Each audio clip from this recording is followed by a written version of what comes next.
আসুন আবার পূর্বের ন্যায় আমরা বসে যাই। পিছনে যারা আছেন সামনের দিকে আগিয়ে আসেন, আর বাইরে যারা এখনো পর্যন্ত অপেক্ষায় রয়েছে যে কখন সেই বসিরহাটের বক্তা আসবে, তখন আমরা যাব। ভাই এখনই তিনি স্টেজে আসবেন। জনাব হযরত মাওলানা শাহাবুদ্দিন সাহেব এখনই তিনি আসবেন আমাদের খিদমতে। অতএব বাইরে যারা আমরা অপেক্ষায় রয়েছি, মেহরবানি করে মজলিসে চলে আসে। ভাই মাদ্রাসার মধ্যে ঢুকে যাই, আমরা প্রত্যেকে চলে আসি। কিন্তু তোকে ধরে যাই, নারায়ে তাকবীর, নারায়ে তাকবীর, নারায়ে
أنفسنا ومن سيئات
أعوذ بالله من الشيطان الرجيم بسم الله الرحمن الرحيم إن الله وملائكته يصلون على النبي يا أيها الذين آمنوا صلوا عليه وسلموا تسليما اللهم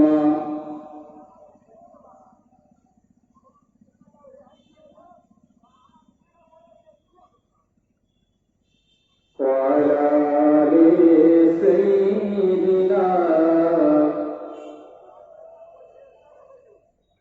أرجو لقرنا اللهم صل على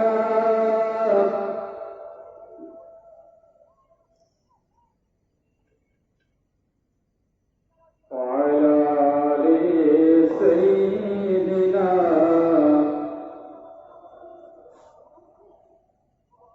দয়ার নবী প্রেমের ছবি দয়ার নবী প্রেমের ছবি এই রাস্তা দিয়ে হেঁটে যাই চলার পথে উম্মে জামিল কাটায় পিছিয়ে দেয় আল্লাহ বলেন ও জিবরাইল দেরি তুমি করো না উম্মে জামিল কাটা বিছাই আমি বিছাই বইলা না আল্লাহুম্মা সাল্লি আলা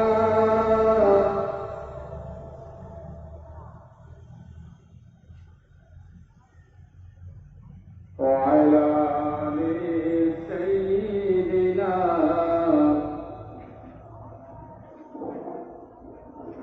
জিবরিল বলেন ও নবীজি চিন্তা আপনি করবেন না উম্মে জামিল কাটা বিছাই আমি বিছাই দুই ডানা ফারিস্তারি ডানা দিয়ে দয়ার নবী হেঁটে যায় উম্মে জামিলের বিছানো কাটা ফুটলো না মোর নবীর পায় আল্লাহুম্মা সাল্লি আলা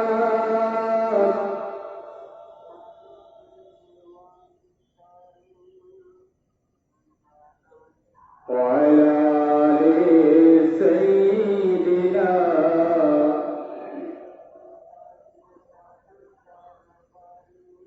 صلى الله عليه وسلم أعوذ بالله من الشيطان الرجيم بسم الله الرحمن الرحيم فإذا جاء أجلهم لا يستأخرون ساعة ولا يستقدمون إلى آخر الآية قال النبي صلى الله عليه وسلم عذاب القبر حق أو كما قال عليه الصلاة والسلام মাননীয় আজকের মজলিসের স্বনামধন্য সভাপতি সাহেব বিশেষ করে আমার ওস্তাদ হুজুর জনাব হাফেজ আবু সাইদ সাহেব সামনে উপবিষ্ট জ্ঞান পিপাসু ধার্মিক ভাই ও বাবাজিরা থাকা পর্দা নাসিনা আম্মা জান ও বোনেরা, সকলকে জানাই আন্তরিক সালাম ও মোবারকবাদ। ভাই, আমি আপনাদের কাছে একেবারেই নূতন, পূর্বে হয়তো পরিচিত ছিলাম, এই মাদ্রাসারই প্রাক্তন ছাত্র আমি ছিলাম। তো যাই হোক, আল্লাহ পাকের অশেষ রহম এবং নিজেকে আজকে খুবই গর্ববোধ মনে করছি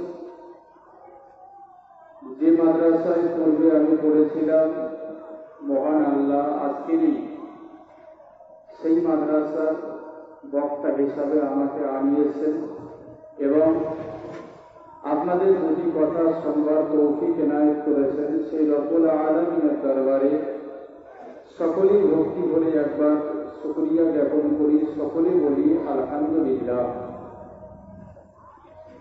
যে নবীকে সৃষ্টি না করলে মহান আল্লাহ কুল কায়নাত কিছুই বানাতেন না, সেই নবীর প্রতি সকলে একবার ভক্তি ভরে দরুদে নজরানা পাঠিয়ে দিই, সকলে বলি সাল্লাল্লাহু আলাইহি ওয়াসাল্লাম।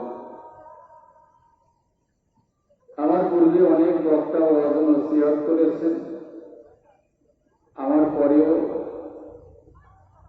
জনাব হযরত মাওলানা শ্রদ্ধেয় ভাজন ফরজ আলী সাহেব তিনি আসবেন। তো মাইকের আওয়াজ যারা পাচ্ছেন সকলের কাছে নিবেদন করছি, মেহেরবানি করে মজলিসে এসে বসে বলুন। পবিত্র কালামুল্লাহ শরীফ থেকে একটি আয়াত পরিবেশন করেছে, পাশাপাশি বিশ্ব নবীর জবানে বর্ণিত অগণিত হাদিস থেকে ছোট্ট একটি হাদিসের শব্দ আপনাদের মাঝে পরিবেশন করেছে। আল্লাহ পাক যত সময় রাখবেন পাঠিত কোরআন ও বিশ্ব নবীর মুখমিশ্রিত হাদিসের উপরেই আপনাদের কাছে দুই একটি কথা বলবো। মহান আল্লাহ আমাদের সকলকে সোমবার এবং তার উপরে আমল করার তৌফিক এনায়েত করুন। আওয়াজ সকলেই উচ্চস্বরে বলি আলহামদুলিল্লাহ। পিছন থেকে আওয়াজ কিন্তু কম আসছে, আওয়াজ একটু জোরে দিতে হবে। সেটা তো আমাদের তাবারুক আছে নাকি? তাবারুক যখন খাবো তাহলে একটু খিদে বাড়িয়ে দিতে হবে। মহান আল্লাহ পাক রব্বুল আলামিন পবিত্র কালামুল্লাহ শরীফের ভিতরে বললেন, ইযা জাআ আজালুহুম লা ইস্তাখিরুনা সাআতাও ওয়া লা ইস্তাকদিমুন। মহান আল্লাহ বললেন, যার যখন আজল পরিপূর্ণ হয়ে যাবে, সময় যখন যার নির্ধারণ হয়ে যাবে, এক বিন্দু এদিক ওদিক হবে না, মুহূর্তের ভিতরেই তাকে মৃত্যুর কোলে ঢলে পড়তে হবে। এটা আমরা সবাই বিশ্বাস করি তো? এই আয়াতের ব্যাখ্যা দিতে গিয়ে বড় বড় মহাদ্বীপগণ তারা বলেছেন, থাকুন না কেন আপনি বদ্ধ ঘরের ভিতরে, লোহার ব্যারিকেড দিয়ে তৈরি করা কোনো আবদ্ধ ঘরের ভিতরে বা মাটির তলায় তৈরি করা কোনো কাঁচ দিয়ে ঘেরা টোপের ভিতরে, মৃত্যু যখন আপনার শিয়রে উপস্থিত হবে, এক বিন্দু এদিক ওদিক হবে না, মুহূর্তের ভিতরে আপনাকে পরকালের জীবনে পাড়ি দিতে হবে। এটা একদিকে থাকে। বিশ্ব নবীর জবানে বর্ণিত অগণিত হাদিস থেকে ছোট্ট একটা হাদিসের শব্দ আপনাদের মাঝে পড়েছে। মহান আল্লাহ পাকের হাবিব বললেন, আযাবুল কবরি হক, যার বাংলা মানে হলো কবরের আযাব সত্য। এটা আমার মানে জোরে বলে। তাহলে একদিকে মৃত্যুর কোলে আমাদের সকলকে ঢলে পড়তে হবে, মৃত্যুর স্বাদ সকলকেই গ্রহণ করতে হবে, অপরদিকে কবরের আযাব সত্য, এটাও আমাদের বিশ্বাস করতে হবে।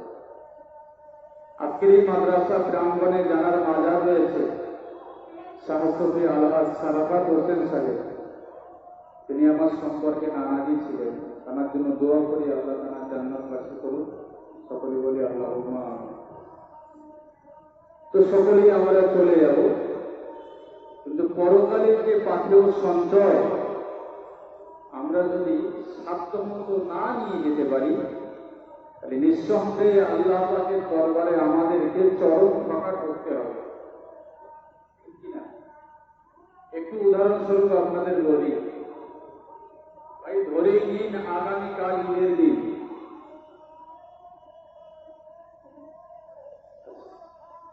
মাদ্রাসার জন্য 100 টাকা দিয়েছেন একজন ভাইজান, দোয়া চেয়েছেন। ধরেই নিন আগামীকাল ঈদের দিন আপনার গিন্নি আপনার কাছে একটা প্যাকেট দিল, যাও চলে যাও চড়াবিদ্যা বাজারে, লাচ্চা, সিমাই, আমলের স্প্রে, দুধ, চিনি, কিশমিশ, বাদাম, এ সমস্ত জিনিসগুলো নিয়ে আসতে হবে। তবে সঙ্গে একটু ঘুগনি রান্না করা, যে বুটটারও দরকার আছে, কেন অধিকাংশ এখন ঈদের সময় তো ঘুগনি প্রচলন হয়েছে। ছেলের বন্ধু বান্ধব আসবে, মেয়ের বান্ধবী আসবে, একটু চর্বি দিয়ে ঘুগনি করতে হবে, তবেই না ভালো লাগে। গিন্নি আপনার কাছে 500 টাকা দিল কি কারো কাছে দিল, সে বেচারা 500 টাকা নিয়ে সাইকেলটা নিয়ে টুকটুক করে চলে গেল চড়াবিদ্যা বাজারে। আর বিশেষ করে দেখা যায়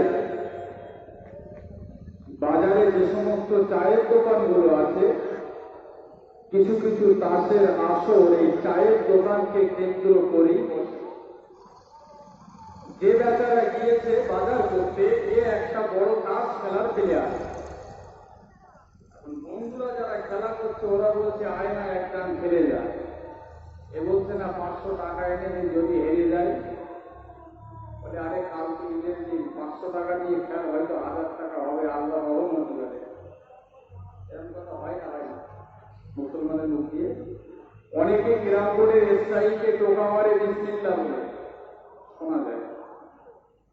তো রীতিমতো সেই ব্যক্তি শয়তানের কোন মন্ত্রণায় পড়ে আর বন্ধুদের চলে পড়ে বসে গেল তাসের আসরে। ভাই 30 টাকা যেতে তো 50 টাকা হারে, 50 টাকা যেতে তো 100 টাকা হারে। এতে রকম হবে বলে মনে হয়? এখন টোটাল 500 টাকা সব শেষ। কাছে রইল কি? কথা বলতে ভালো লাগে। প্যাকেট আর সাইকেল। বন্ধুরা বলছে দেখ সাইকেলটা বন্ধ করতে, বলে 500 যেতে আবার সাইকেল তুলো, দেখ হয়তো আল্লাহ রহমতি দিয়ে পানি করছে, ওটা বন্ধ করতে রহম হবে। সাইকেলটা বন্ধ দিল, খেলতে খেলতে খেলতে খেলতে সাইকেলটাও শেষ। 500 টাকা গেল, সাইকেল গেল। ও বেচারির ব্রেন স্ট্রোক হওয়ার লক্ষণ নাকি? এখন আমাদের গ্রামে কিছু কিছু গোয়েন্দা আছে, ও খবর বাড়িতে আসার আগে কিছু কিছু গোয়েন্দা আছে, তারা ভাবির কানে পৌঁছে দেয়, ভাই তাস খেলা করতে গিয়ে, জুয়া খেলতে গিয়ে সব পয়সা ধনিষ্ঠান করে ফেলেছে, সাইকেলটাও শেষ। কি বাজারে ভাইকে একজন জামার কলার ধরেছে, ভাই বাড়ি আসার আগে এই সমস্ত গোয়েন্দারা তারা রিপোর্টটা বাড়িতে পৌঁছে দেয়। ও বেচারা প্যাকেটটা নিয়ে টুকটুক টুকটুক করে বাড়িতে এসে গিন্নিকে যদি বলে আমার 1 গ্লাস পানি দাও, গিন্নি যদি সেই সুতারের হয়, ও পানি দেবে না, গোয়াল ঘর থেকে পুরো ঝাঁটা আনবে। বলে হ্যাঁ মনে খাদিও না, এই যে খাদিও না। আমার বলবার বিষয় এটাই, মহান আল্লাহ আমাদেরকে দুনিয়াতে পাঠিয়েছেন একটা প্যাকেট দিয়ে, যাও আমরা বাজার করে নিয়ে এসো। নামাজ, রোজা, হজ, যাকাত, তাসবিহ, তাহলিল, মুরাকাবা, মুশাহিদা, জিকির, আজকার, এই সমস্ত প্যাকেটটাতে ভর্তি করে আমি আল্লাহ আমার দরবারে এসো। যদি প্যাকেটের মান সম্মান ঠিক থাকে, মহান আল্লাহ আমাদের উপর খুশি হয়ে তার দয়ার জান্নাতটা নসিব করে দেবেন। জোরে বলে। আর যদি সারাটা জীবন জালিয়াতি, জোচ্চুরি, চিটিংবাজি, জমির হাল ছেড়ে নিজের জমিটাকে বাড়িয়ে গরিবের মনে ব্যথা দিয়ে তাই আল্লাহ দরবারে ওই প্যাকেটটাই ভর্তি করে নিয়ে যায়, বিনিময়ে মহান আল্লাহ আমাদের জাহান্নাম দেবেন, জান্নাত কারো কপালে জুটবে না। তাহলে পরকালের পাথর সঞ্চয় আমাদের করতে হবে। আমাদের পূর্বে যারা চলে গেছে, আমাদের বাপদাদা বলুন, তার পিছনে অলিয়া উলিয়া, বোধ, কুতুব যারাই চলে গেছে, ভাই তারা এহকালের জীবনের জন্য কিছু না কিছু সঞ্চয় তারা করে নিয়ে গেছে, যাতে আল্লাহ দরবারের সম্মান পেতে পারে, সম্মানের অধিকারী হতে পারে। কিন্তু আমরা কতটুকু বাদ বিচার আমরা করি? বিশ্ব নবী মুহাম্মদ রাসূলুল্লাহ সাল্লাল্লাহু আলাইহি ওয়াসাল্লাম কোন একদিন নামাজের পরে তিনি আম্মাজান আয়েশার ঘরে পদার্পণ করলেন, ঢুকলেন। আম্মাজান আয়েশা দয়াল নবীকে দেখে সালাম জানালেন। নবী আমার সালামের জবাব দিলেন। দয়াল নবী বললেন, আয়েশা, আমার শরীরটা খুব একটা ভালো নেই, গন্ধাচ্ছন্ন ভাব, ঘুম ঘুম ভাব। তো আম্মাজান আয়েশা নিজের পা দুটোকে লম্বা করে দিলে দয়াল নবী আমার আম্মাজান আয়েশার পুরুর উপরে মাথাটা দিয়ে শুয়ে পড়লেন। তো আম্মাজান আয়েশা দয়াল নবীর মাথা মন্ডল ম্যাসেজ করছে, যেমন সেলুনে গেলে নাপিত ভাইরা করে দেয়। ম্যাসেজ করতে করতে বিশ্ব নবী আমার ঘুমিয়ে পড়লেন। এবারে আম্মাজান আয়েশা দয়াল নবীর দাড়ি মোবারক হাত দিয়ে ঠিক এইভাবে খেলা করছেন, যেমন ভাবে আমরা ওজুর পানি খেলা করি। বিশ্ব নবী স্ত্রী আম্মাজান আয়েশা সিদ্দিকা দেখলেন দয়াল নবীর মুখের কিছু সংখ্যক দাড়ি কেটে গেছে। কিতাবের ভিতরে এসেছে কম বেশি 19 খানা দাড়ি কেটে গেছে। কটা বললাম? জোরে বলে 19 খানা। আম্মাজান আয়েশার চোখ দিয়ে অঝরে পানি পড়ছে। দুপোটা পানি যখন বিশ্ব নবীর মুখমণ্ডলে পড়ল, দয়াল নবীর ঘুমটা ভেঙে গেল। আল্লাহ নবীর ঘুমটা ভেঙে গিয়ে বিবি আয়েশাকে লক্ষ্য করে বলছেন, আয়েশা, তোমার চোখে কেন পানি?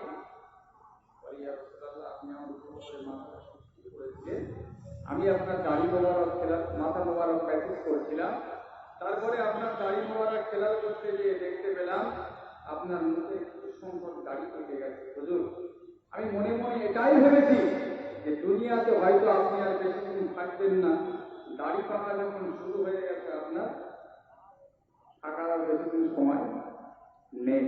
হুজুর, আমি সেই দুঃখে, সেই কষ্টে, আমি সেই শোকে কাঁদছি।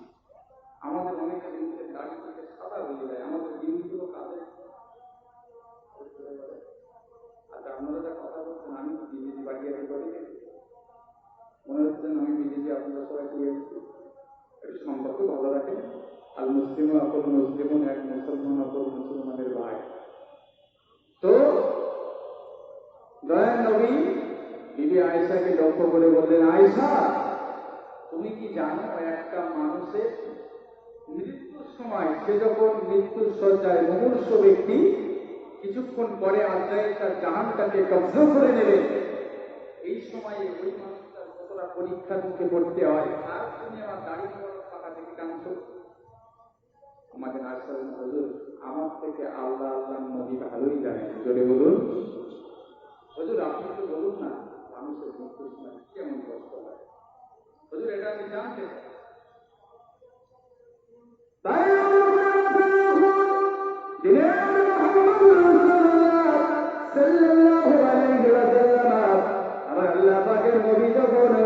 আম্মাজান আয়েশার উপরে মাথাটা দিয়ে শুয়ে পড়েছিলেন।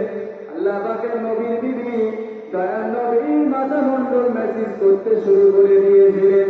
আর দয়াল নবী যখন ঘুমিয়ে পড়লেন, নবী দাড়ি মোবারক খেয়াল করতে শুরু করে দিয়েছিলেন। আর দাড়ি মোবারক খেয়াল করতে গিয়ে দেখতে পেলেন দয়াল নবীর মুখমণ্ডলের কিছু সংখ্যক দাড়ি পেকে গেছে। না না না না না, আল্লাহ পাকের নবীর বিবি চোখের পানিটাকে আর ধরে রাখতে পারলেন না গো। অঝর নয়নে পানি ঝরতে শুরু হয়ে গেল। দুপোটা পানি যখন দয়াল নবীর মুখমণ্ডলে পড়ে গেল, আল্লাহ পাকের নবীর ঘুমটা ভেঙে গেল। ও বিবি আয়েশা, তোমার চোখে কেন পানি? আল্লাহ পাকের নবীর বিবি বললেন, ইয়া রাসূলুল্লাহ, ইয়া হাবিবাল্লাহ, আপনি যখন আমার উপরে মাথাটা দিয়ে শুয়ে পড়েছিলেন, আমি আপনার মাথা মোবারক ম্যাসেজ করেছিলাম। আর আপনি যখন ঘুমিয়ে পড়েছিলেন, আমি আপনার দাড়ি মোবারক খেয়াল করতে গিয়ে দেখতে পেলাম হুজুর আপনার মুখের কিছু সংখ্যক দাড়ি পেকে গেছে। না না না না না, আমি আয়েশা মনে মনে এটাই ভেবে নিয়েছি, হয়তো ধরা ধরিতে আপনি আর হয়তো বেশি দিন থাকবেন না গো। ইয়া রাসূলুল্লাহ, ইয়া হাবিবাল্লাহ, ক্রন্দন করছি।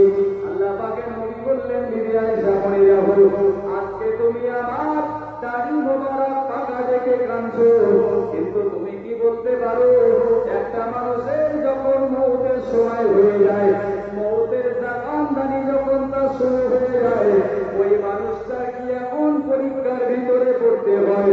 আল্লাহ পাকের নবীর বিবি বললেন, ইয়া রাসূলুল্লাহ, ইয়া হাবিবাল্লাহ, ও বিষয়ে তো আমি অবগত নই গো, কিন্তু আমার মনে হয় আল্লাহ পাকের নবী এ ব্যাপারে ভালোই বলতে পারেন। ইয়া রাসূলুল্লাহ, ইয়া হাবিবাল্লাহ, আপনি অন্তত দয়া করে বলুন, মানুষের মৌতের সময় কি এমন পরীক্ষার মধ্যে পড়তে হয়। দিনের নবী মুহাম্মদুর রাসূলুল্লাহ সাল্লাল্লাহু তাআলা আলাইহি ওয়াসাল্লাম বিবি আয়েশাকে ডেকে বললেন, ও বিবি আয়েশা, তুমি মনে রেখে দাও, আমি আল্লাহ পাকের নবী তোমায় জানিয়ে দিলাম, একটা মানুষ যখন মৌতের সময় তার মৌতের জাকানদানি শুরু হয়ে যায়, রীতিমতো তার শিয়রে শয়তান উপস্থিত হয়ে যায়। আল্লাহর বান্দা পানির জন্য কাতরাতে থাকে, শয়তান আল্লাহর বান্দাকে ডেকে বলে, ও আল্লাহর বান্দা, তুমি মনে রেখে দাও, মৌতের কষ্টে তোমার দেহের ভিতরে বিন্দু মাত্র পানি আমি দেখতে পাই না গো, আমার কাছে পেয়ালা ভর্তি পানি রয়েছে, এই পানি যদি একটা বারের জন্য তুমি পান করে নাও, না না না না না, মুহূর্তের ভিতরে তোমার মৌতের কষ্ট নিরাময় হয়ে যাবে। ও বিবি আয়েশা, তুমি মনে রাখো, আল্লাহ পাকের ওই বান্দা শয়তানের কাছে পানি চাইবেন, শয়তান এক বাক্যে বলবেন, ও আল্লাহর বান্দা, তুমি মনে রেখে দাও, পানি আমি তোমায় দেব, তবে একটা শর্ত রয়েছে, এক বাক্যে যদি তুমি স্বীকার করতে পারো, তামাম পৃথিবীতে মাহবুব বলে কেউ নেই, আল্লাহ বলে কেউ নেই, পানি আমি তোমায় দেব, দেরি করবো না গো। আল্লাহ পাকের নবী বললেন, বিবি আয়েশা মনে রাখো, ওই মানুষটা যদি ইমানের দিক দিয়ে দুর্বল হয়ে থাকে, শয়তানের কাছ থেকে সে পানি চেয়ে খেয়ে নেবে, আর ওই অবস্থায় যদি মৃত্যু হয়ে যায়, বিনিময়ে জাহান্নামটা তার নসিবে জুটবে। ও বিবি আয়েশা, তুমি মনে রেখে দাও, আর আল্লাহ পাকের যদি ঈমানদার বান্দা হয়ে থাকে, না না না না না, শয়তানের কথাকে দূরে সরিয়ে দিয়ে ওই অবস্থায় যদি ওর মৃত্যু হয়ে যায়, মহান আল্লাহ বিনিময়ে দয়ার জান্নাত নসিব করে দেবে। আরেকটু মন খুলে বলে, শয়তানের ওই পরীক্ষা আমাদের সকলকে করতে হবে, তাই তো নাকি? নাকি আমরা সবাই ছাড় দিয়ে যাব? চলুন বোঝানোর জন্য আরেকটু এগিয়ে যাই। আমরা আল্লাহ পাকের একজন নবী হযরত জাকারিয়া নবীর নাম আমরা শুনেছিলেন, কিন্তু আল্লাহ পাকের একজন মস্ত বড় ওলি ছিলেন, যার নাম হযরত জাকারিয়া রহমাতুল্লাহ আলাইহি। নাম শুনেছি কিনা আমরা অনেকে জানি না। এই জাকারিয়া রহমাতুল্লাহ আলাইহি, তিনি যখন ইন্তেকাল হয়ে যাবেন, মৃত্যুর শয্যায় শায়িত, মৃত্যুর সঙ্গে পাঞ্জা লড়ছে।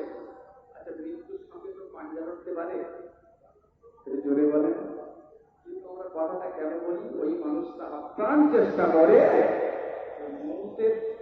মৌত নামে কষ্ট থেকে সে যেন আবার ফিরে আসতে পারে, ব্যাকে আসতে পারে। এই জন্যই বলা হয় মৌতের সঙ্গে পাঞ্জা লড়া। তো হযরত জাকারিয়া রহমাতুল্লাহ আলাইহি তিনি পাঞ্জা লড়ছেন। জাকারিয়ার বন্ধুর বাড়ি পাশের গ্রামে, একজন খবর দিল, চলে যাও, জাকারিয়া হয়তো আর বেশিক্ষণ দুনিয়ায় থাকবেন না, সে দেখার অন্তত করে এসে কিছু লোক খবর দিলেন। এখন এ তো বন্ধুর পাগল, একসঙ্গে ঘুরত ফিরত, হাইরে আমার বন্ধু আজকে চলে যাবে, অন্তত শেষ বিদায়কালে তার সঙ্গে অন্তত সাক্ষাৎ করে।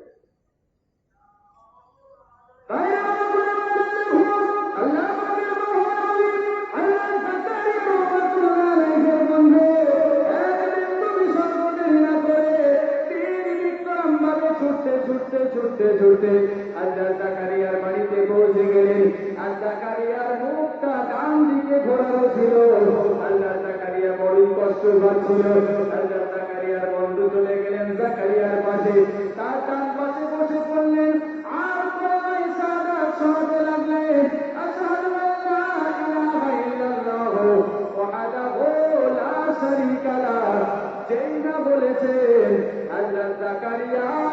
নিজের মুখটাকে তিনি বাম দিকে ঘুরিয়ে নিলে।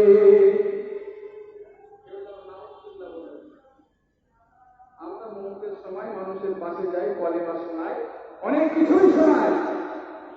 সেই মানুষটা হয়তো আমাদের কথায় সাই দিতে পারে কিনা আল্লাহ ভালো জানে। আসলে আমরা কোন মানুষের মুমূর্ষ ব্যক্তির পাশে গিয়ে বলবো না যে তুমি বলো লা ইলাহা ইল্লাল্লাহু মুহাম্মাদুর রাসূলুল্লাহ, এই জন্যই বলতে বলবো না। আমি যখন ওখান থেকে উঠে যাব, আমার জায়গায় শয়তান আমার সূরা ধারণ করে এমন একটি বাক্য শিখিয়ে দেবে যে বাক্যর কারণে ওই ব্যক্তিটার জন্য জাহান্নাম অবধারিত হয়ে যাবে। ঠিক বলছি না ভুল বলছি?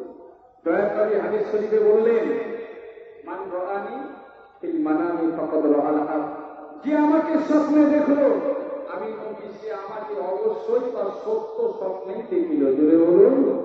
নবী পরেই বললেন, ফাইন্না শাইতানা লা ইয়াতামাসসালু ফি সূরাতি, শয়তান কোশ্চেন কালেও আমি নবী আমার সূরাত আমার আকৃতি ধারণ করতে পারে না। সুবহানাল্লাহ। নবীর আকৃতি শয়তান ধারণ করতে পারবে না। এখন আমাদের আকৃতি তো সে পাওয়ার তো শয়তানের আছে। এখন আমি কলেমা পড়িয়ে উঠে গেলাম, শয়তান এসে কি শিখিয়ে দেবে জান্নাত নসিবে। এই জন্য আমরা পাশে যেয়ে শোনাবো যাতে শয়তানকে অ্যাটাক না করতে পারে। হাজরত জাকারিয়া বন্ধুকে কলেমায় সারাটা শোনাবেন। জাকারিয়া মুখটা বাম দিকে ঘুরিয়ে দিলেন, কারণটা কি? এটা একটা ব্যাপক রহস্য রয়েছে।